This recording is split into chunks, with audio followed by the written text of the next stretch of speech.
Is Jesse Pinkman trans? I don't know. Whenever I try to ask that, people always beat around the bush and end up not telling me anything. It's a question that's been building steam for a while, but is very rarely ever talked about on YouTube.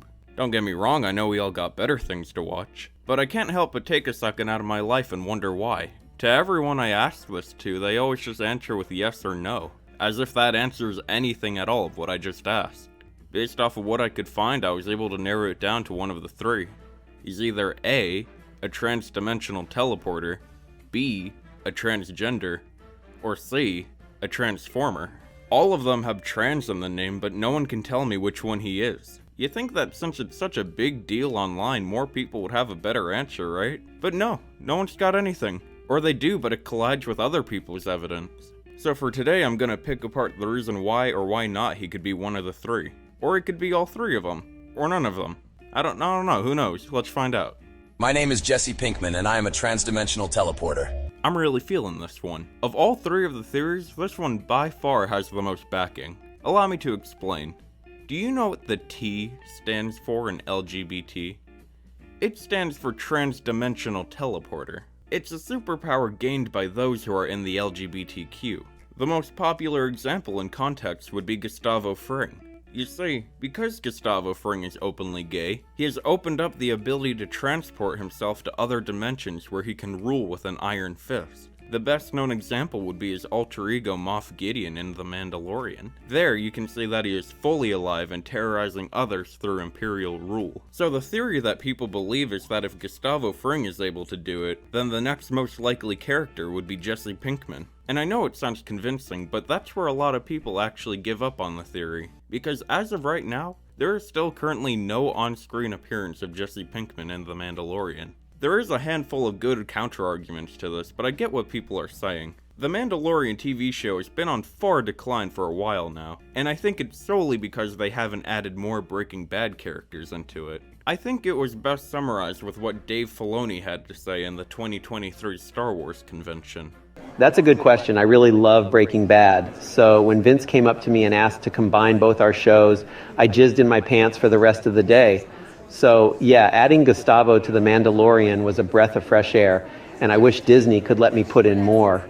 I would like to pinpoint when he said adding Gustavo Fring was a breath of fresh air, because he's pretty much admitting that that's what the show needs. More Breaking Bad characters. And you know Jesse would be a great next step. The fans are already making him a trans-dimensional teleporter in headcanon, and Lord knows Star Wars loves its fan service, so why not make the best of both worlds? They've already hinted that he might appear soon, because everybody knows the LGBTQ transdimensionals are fully capable of teleporting straight allies to other universes. And of all people to appear in Mandalorian, guess who appeared last week?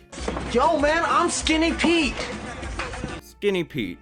One of Jesse's closest friends and now a star-studded Mandalorian. So who knows, maybe one day Disney will stop queerbaiting us and give us an actually confirmed trans-dimensional Jesse Pinkman.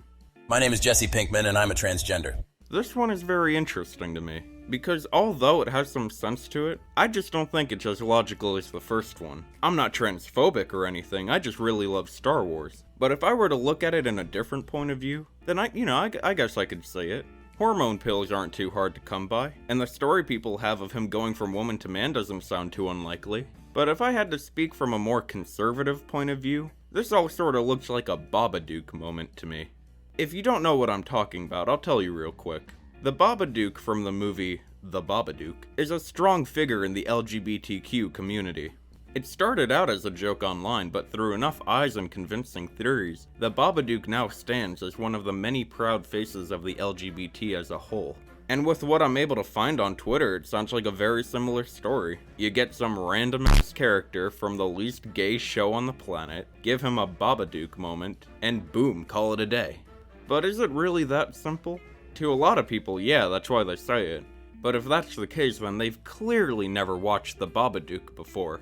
If you remember, Jesse was a key player in that film, and it was even hinted that it was his bad habits that ultimately fueled Amelia's grief and her perception of the Babadook. So to put it bluntly, Jesse keeps Amelia seeing the Babadook, and therefore it exists because of him. So when people proudly declare the Babadook a symbol of the LGBTQ, it's not out of nowhere that they continue on and say that Jesse is also associated with this community.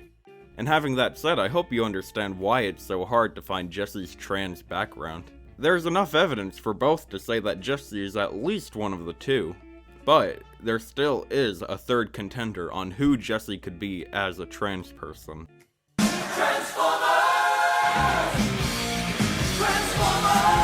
Just by hearing that, you probably already know the episode people reference when talking about this. The theory began after the debut of Season 2, Episode 9, I'm in Love with My Jesse, which is a reference to the Queen song I'm in Love with My Car, which is objectively the worst Queen song. It's one of the more obscure episodes of Breaking Bad, so I'll explain it to those who haven't watched it.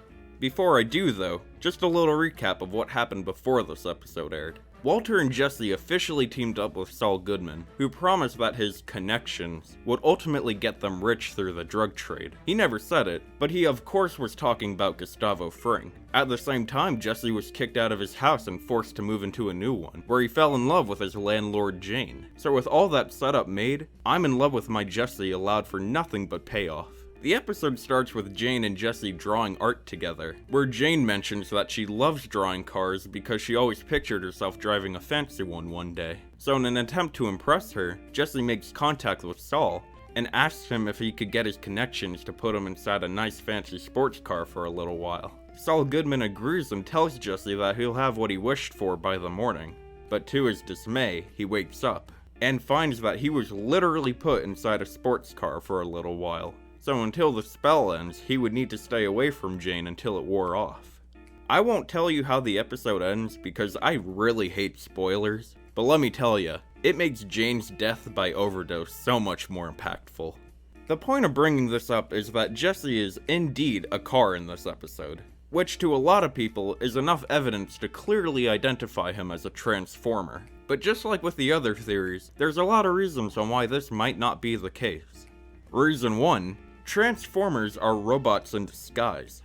They actively turn themselves into cars and then back to their normal robot forms. Meanwhile, Jesse was unwillingly turned into a car by Saul's magic and confusion, and above all, is not a robot. So out of all three theories, this one definitely is the most divisive, since not only do you have to argue if Jesse is a transformer or not, but what, by definition, even is a transformer.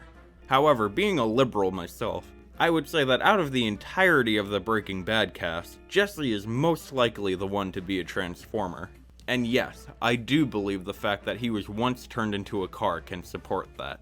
But looking back at the evidence for all three theories, I guess I'm at a point where I have to decide which one he's most likely to be.